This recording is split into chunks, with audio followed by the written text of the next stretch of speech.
Pemirsa, di masa pandemi kita perlu menjaga diri dan keluarga agar terhindar dari wabah yang mematikan. Selain COVID-19, kita juga harus waspada terhadap demam berdarah. Data Kementerian Kesehatan hingga Minggu ke-27 tahun 2021 menunjukkan total kasus demam berdarah sebanyak 20.000 kasus. Sedangkan di tahun 2020 pada 30 Mei hanya 9.000 kasus. Ini menunjukkan peningkatan sampai 2 kali lipat. COVID-19 dan demam berdarah sama-sama berasal dari virus dan memiliki gejala yang mirip. Maka diharapkan masyarakat tidak boleh lengah terhadap wabah demam berdarah ini. Upaya pengendalian serta kesadaran akan gejala yang timbul sangat diperlukan. Hal tersebut menjadi concern Enesis Group untuk mengedukasi para ibu sigap dalam menjaga keluarganya dari nyamuk demam berdarah. Saat ini saya bersama dengan Ibu Ita Karokaro selaku Head of Marketing dari Enesis Group dan juga Dr. Al Gufron sebagai praktisi kesehatan. Kita akan bersama-sama membahas tentang demam berdarah ini. Selamat malam Bapak dan Ibu semuanya. Mudah-mudahan kita semua sehat terus ya. Amin. Amin. Nah, saya ingin ke dokter dulu ya, Dok. Boleh. Dok, ini kita kan sekarang di masa pandemi semua orang ketakutan terkena virus COVID-19. Tapi kita lupa bahwa ternyata ada satu lagi bahaya, yaitu demam berdarah. Dan ini juga ternyata gejalanya mirip-mirip begitu ya. Nah, bagaimana membedakan terkena COVID-19 dan demam berdarah? Ini gejalanya apa yang beda sebenarnya? Oke, jadi kalau misalnya kita lihat dari penyebabnya, memang COVID-19 dan demam berdarah ini memang sama-sama disebabkan oleh viral infection atau infeksi virus. Iya. Tapi kalau misalnya kita lihat lagi keluhan utama atau gejala utamanya, ini memang cukup bisa dibedakan.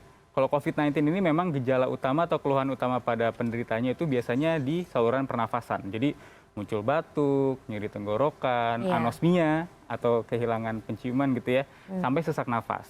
Nah, sementara kalau demam berdarah, ya namanya juga demam ya. Jadi memang keluhan utamanya itu demam dan seringkali memang disertai dengan gejala-gejala perdarahan. Contohnya seperti mimisan, gusi berdarah, atau bintik-bintik merah di kulit kita, sampai yang namanya trombositopenia atau penurunan kadar trombosit dalam darah. Nah, satu hal yang juga cukup khas nih di demam berdarah itu adalah pola demamnya. Pola demamnya ini biasanya kita kenal dengan pola demam pelana kuda. Jadi dia ada 3 fase. Yaitu yang pertama itu fase demam tinggi, kemudian fase kritis. Jadi fase kritis ini sebenarnya demamnya udah turun, pasiennya ngerasa wah demamnya udah turun nih, padahal ternyata itu fase kritis. Oh. Gitu. Nah, hingga yang terakhir itu adalah fase penyembuhan. Jadi biasanya dia demam lagi. Gitu. Nah, kemudian yang harus kita perhatikan itu adalah kalau misalnya kita kan tahu sendiri ya, kalau kampanyenya COVID-19 di rumah aja. Karena memang benar untuk mengurangi potensi penularannya, kita harus menjauhi kerumunan, kita sebisa mungkin jangan bertemu dengan orang banyak gitu ya. Nah, tapi kalau demam berdarah ini, walaupun kita merasa udah aman nih kayak di rumah, tapi tetap kita memiliki potensi untuk tertular demam berdarah ya, karena banyak nyamuk segala macam kayak gitu. Iya, jadi berarti kalau demam berdarah ini di rumah saja pun bisa terkenal begitu ya. Betul. Nah, bagaimana mencegah supaya tidak terkena demam berdarah, Dok? Apa yang harus kita perhatikan? Oke, untuk pencegahannya memang kalau dari dulu kita mengenal yang namanya 3M. Nah, tapi memang kalau menurut saya pribadi 3M aja tuh nggak cukup gitu ya. Karena memang kita selain melakukan 3M, kita juga harus bisa yang namanya yang pertama menjaga kebersihan lingkungan kita, jangan biarkan ada barang-barang atau sampah yang menumpuk, terus kemudian juga intensitas kita membuka jendela dan pintu rumah kita juga harus diawasi juga, dan yang terakhir, yang kalau menurut saya yang paling bisa kita lakukan itu adalah dengan menggunakan obat pembasmi nyamuk, baik yang itu bentuknya aerosol, kita semprotin, atau yang sifatnya lotion gitu. Nah, terus juga kalau misalnya kita memilih obat pembasmi nyamuk, kita harus pastikan ini aman untuk orang-orang rumah. Karena kita tahu kan kalau aerosolnya itu ya ada after effect-nya pasti kan. Yang ditakutkan kan efeknya nanti ya, efek jangka panjang ya begitu. Betul, kan? kita harus pastikan itu dia nggak mengendap di barang-barang, terutama kayak bantal yang dipakai anak kita atau boneka yang suka dimainin anak kita gitu ya. Dan juga kalau misalnya pun kita pakai lotion, kita harus pastiin juga kalau bahan-bahannya itu aman dan nyaman untuk kita pakai seperti itu. Nah, mungkin Ibu Ita dari Enesis Group sebagai salah satu pelaku bisnis begitu ya dalam industri dalam bidang kesehatan, apa yang Enesis Group ini bisa berikan untuk membantu masyarakat mendapatkan produk yang aman begitu? Betul. Jadi memang tadi sebelumnya sudah diutarakan oleh Dr. Al Gufron bahwa kita udah 1,5 tahun terakhir ini mata kita terfokus ya akan wabah COVID-19. Betul. Tapi yang kita tidak sadari bahwa pada saat kita sibuk diam di dalam rumah, ternyata di dalam rumah pun ada wabah lain gitu yang mengintai kita. Sehingga penting bagi kita untuk waspada gitu. Jadi tadi saya cuma mau menyampaikan saja bahwa data yang tadi Mbak Lucia ceritakan bahwa 20.000 ya, itu 37% itu terjadi di anak-anak. Sehingga kita dari Enesis Group merasa bahwa memang sangat dan pentingnya bagi ibu itu untuk sigap terhadap wabah demam berdarah ini gitu.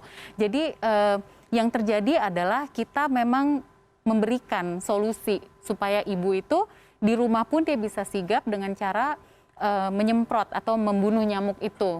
Jangan sampai terjadi kesakitan dulu gitu.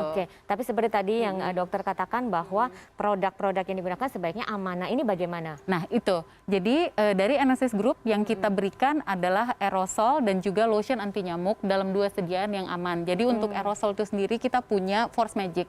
Jadi Force Magic ini adalah aerosol 2-in-1, jadi dia penolak dan pemati nyamuk. Dan juga Sovel, itu lotion yang dari alam itu sendiri. Dia sangat aman dan kenapa? Karena kandungannya itu sendiri. Jadi kita punya kandungan untuk si Force Magic ini dari bunga krisan.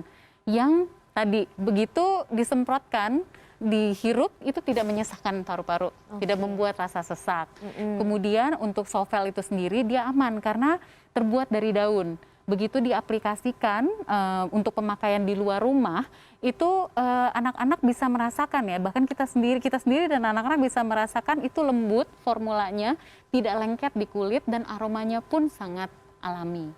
Baik. Berarti menurut Ibu Ita tadi bahwa Force Magic dan Sovel ini memang aman bagi keluarga. Jadi kira-kira apa ini himbauan bagi ibu-ibu sigap di rumah?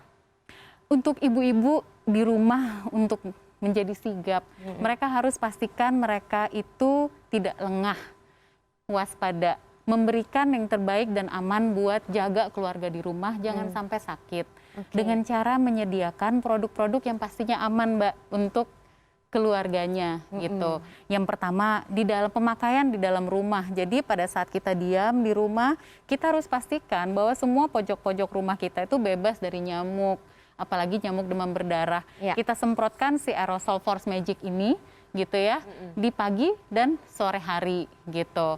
Dan pada saat anak-anak beraktivitas di luar rumah, walaupun dalam lingkungan rumah ya, bagaimana kita melindungi nih si anak-anak gitu ya, keluarga kita, dengan cara memakaikan mereka, mengaplikasikan mereka si Sovel lotion anti nyamuk ini. Baik. Terima kasih Bu Ita dan juga Dr. Al-Gufron untuk informasinya. Semoga ini bisa bermanfaat bagi ibu-ibu di rumah, menjadi satu tambahan baru bahwa kita harus waspada ya dengan adanya demam berdarah ini. Sekian dialog kami bersama Ibu Ita Karo-Karo selaku Head of Marketing dari Enesis Group dan juga Dr. Al-Gufron. Terima kasih. Saya Lucia Saharu undur diri. Sampai jumpa.